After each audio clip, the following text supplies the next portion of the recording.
Hello student, नमस्कार। स्वागत है आपका अभी की संस्कृति कक्षा में। आज हम पढ़ेंगे कक्षा 10वीं का संस्कृत और आज का पाठ है एकादशः पाठः विचित्रः साक्षी। विचित्रः साक्षी हम लोग आज पढ़ेंगे।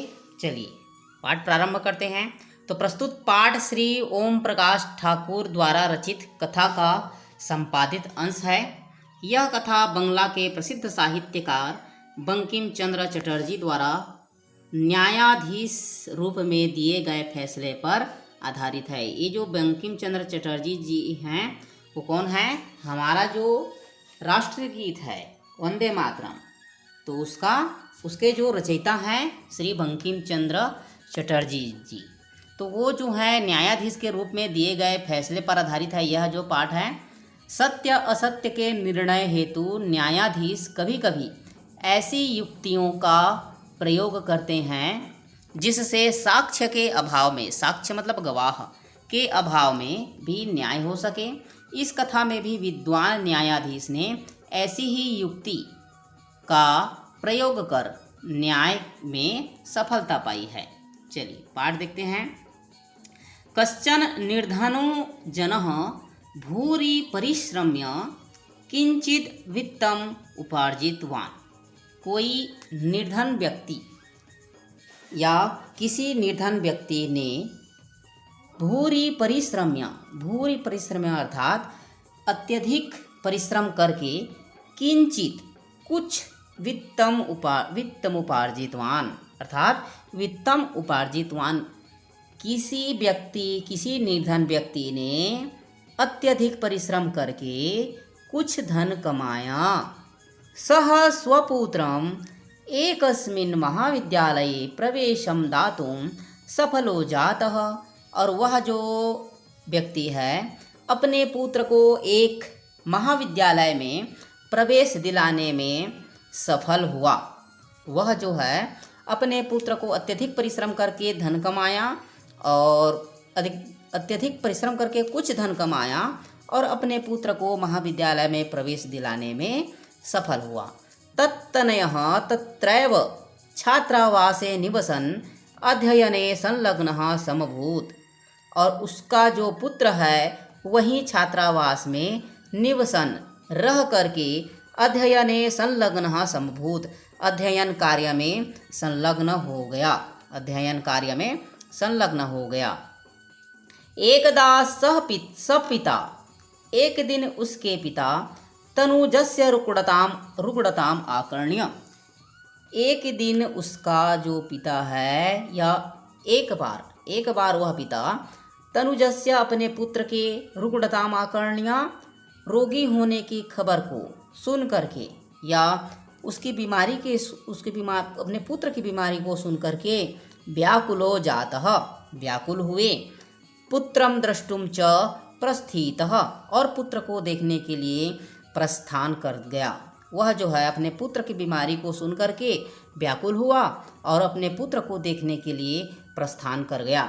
परमर्थकारसेन अर्थात परंतु धन की कमी होने के कारण, परमर्थकारसेन मतलब परंतु धन की कमी होने के कारण पीड़ितः धन की कमी से पीड़ित होकर के वह बसयानम विहाय, बस यान को या बस की सवारी को छोड़ करके पदातिरेव प्राचलत पैदल ही चला गया। कोई व्यक्ति जो है, किसी व्यक्ति ने अत्यधिक धन कमा करके, मतलब निर्धन व्यक्ति ने अत्यधिक परिश्रम करके कुछ धन कमाया और अपने पुत्र को एक महाविद्यालय में प्रवेश दिलाने में सफल हो गया। उसका पुत्र वहीं छात्रावास में रह करके अध्ययन कार्य करने लगा। एक दिन वह उस पिता को अपने पुत्र के रोगी होने की खबर मिली या उसके बीमारी के बारे में पता चला, तो वह व्याकुल हो गया और अपने पुत्र को देखने के लिए प्रस्थान कर गया। परंतु उसके पास धन की कमी होने के कारण वह बस यान को या बस की सवारी को छोड़ करके पैदल ही चला गया। पदातिक्रमेण संचलन सायं समये अप्यसौ गंतव्याद दूरे आसीत्। पैदल चलने के क्रम से या पैदल चलने के साथ ही पैदल चलते चलते शाम के समय होने पर भी पदातिक्रमेण संचलन पैदल चलने के साथ या चलते रहने से शाम के समय भी या शाम हो जाने पर भी अपयशव गंतव्य जो स्थान था वह दूरे आसित दूर था। पैदल चलते चलते चल तो रहा था, लेकिन अब जाते जाते उसको शाम भी हो गया, और शाम होने पर भी जो गंतव्य स्थान था जहाँ तक उसको जाना था वह स्थान जो है अभी भी बहुत दूर था, क्योंकि वह पैदल जा रहा था। निशांधकारे प्रसृते, निशा का जो अंधकार है, रात्रि का जो अंधकार है वह फैल गया था। तो प्रसृते विजने प्रदेशे पदयात्रा न स्वभावः, अर्थात रात्रि का अंधकार फैल जाने के कारण उस विजने प्रदेश में, उस निर्जन प्रदेश में पदयात्रा, उसे पैदल चलना न स्वभावः कल्याणकारी नहीं लगा, उसको अच्छा नहीं लगा। मतलब रात्रि का अंधकार फैल जाने से उसे निर्जन स्थान में पैदल यात्रा करना कल्याणकारी नहीं लगा। एवं विचार्य, मतलब ऐसा विचार करके, कल्याणकारी नहीं है ऐसा सोच करके, ऐसा विचार करके वह पार्श्व स्थिते ग्रामे, अर्थात पास में ही स्थित, निकट करीब में ही स्थित गांव में रात्रि निवासम कर्तुम, रात्रि में निवास करने का कंचित गृहस्थम उपागतः, मतलब रात्रि में गांव में रात्रि व्यतीत करने के लिए किसी गृहस्थ के पास या किसी के घर गया, घर के पास वह गृहस्थम उपागतः, उपागतः मतलब होता है पास जाना, तो घर के पास गया। करुणा परो गृही, तो जिनके घर वह जो गया था वे लोग जो थे वे दयावान थे, दयालु थे। उस गृही जो थे, वो जो गृह स्वामी थे, तस्मै आश्रयम प्रायच्छत, उसे आश्रय दे दिया, अर्थात उसको रहने का आज्ञा दे दिए।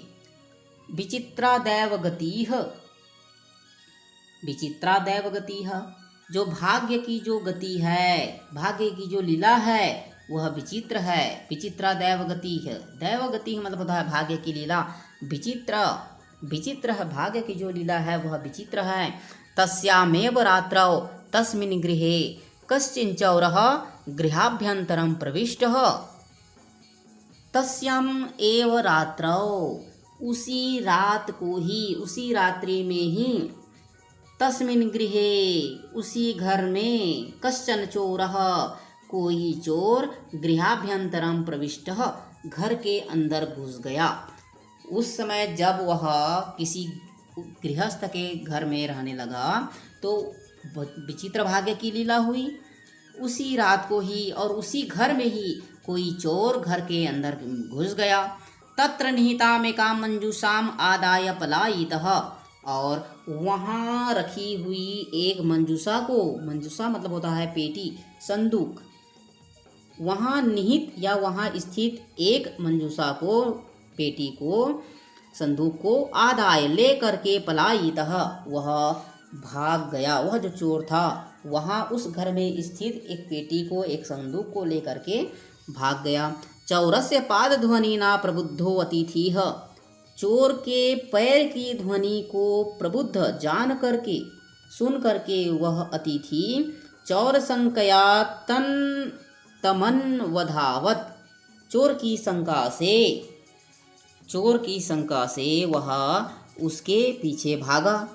अगृहणाच्च, और उसे पकड़ लिया। अगृहणात्, ग्रह मतलब ग्रहण, मतलब ग्रहण करना, अगृहणात् मतलब पकड़ना, सामने में अ जुड़ गया, मतलब वो कौन सा लकार है, लंग लकार, भूतकाल। उसको क्या कर लिया, वह चोर की शंका से, चोर के शक से उसके पीछे भागा और उसे पकड़ लिया। परम विचित्राम अघटत, परंतु विचित्र घटना हो गई।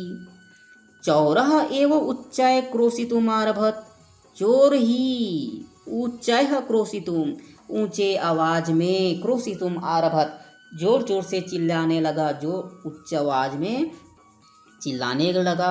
चौरो वयम, यह चोर है, यह चोर है।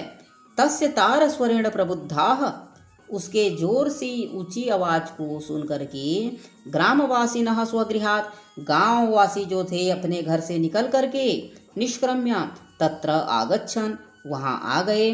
वराकम अतिथिमेव च चौरम मत्वा अभर्त्स्यान्, और वराक मतलब होता है बेचारे, बेचारे अतिथि को ही चोर मान करके अभर्त्स्यन् उसे भला बुरा बोलने लगे। उसे यद्यपि ग्रामस्य आरक्षी एव चौरः आसीत्, यद्यपि जो गांव का आरक्षी था, गांव का जो आरक्षी था, आरक्षी मतलब गांव का जो सिपाही था, वही क्या था, वही चोर था। गांव का जो आरक्षी था वही चोर था। तत्क्षणमेव रक्षा पुरुषः तम अतिथिम चौरो अयम इति प्रख्याप्य कारागृहे प्राक्षिपत, और उसी क्षण ही वह जो सिपाही था, वह जो रक्षा पुरुष था, वह जो सिपाही था, तम अतिथिम चौरो अयम, उस अतिथि को यह चोर है ऐसा प्रख्याप्य, यह चोर है ऐसा स्थापित करके, उसे साबित करके क्या कर दिया, कारागृहे प्राक्षिपत, उसे जेल खाने में डाल दिया। अग्रिमे दिने च आरक्षी, अगले दिन ही अग्रिमे दिने च आरक्षी चौर्याभियोगे तम न्यायालयम नीतवान, अगले दिन ही वह जो आरक्षी था, वह जो सिपाही था, वह चोरी के आरोप में उसे न्यायालय ले गया, उसे न्यायालय या कोर्ट ले गया। न्यायाधीशो बंकिम चंद्र उभाभ्याम पृथक पृथक विवरणम श्रुतवान, न्यायाधीश कौन थे, बंकिम चंद्र जी थे। तो उन्होंने उभाभ्याम, उभाभ्याम मतलब दोनों के, उभाभ्याम मतलब दोनों का, दोनों का पृथक पृथक अलग अलग विवरण श्रुतवान, विवरण सुना, दोनों का जो है अपना अलग अलग घटना सुना।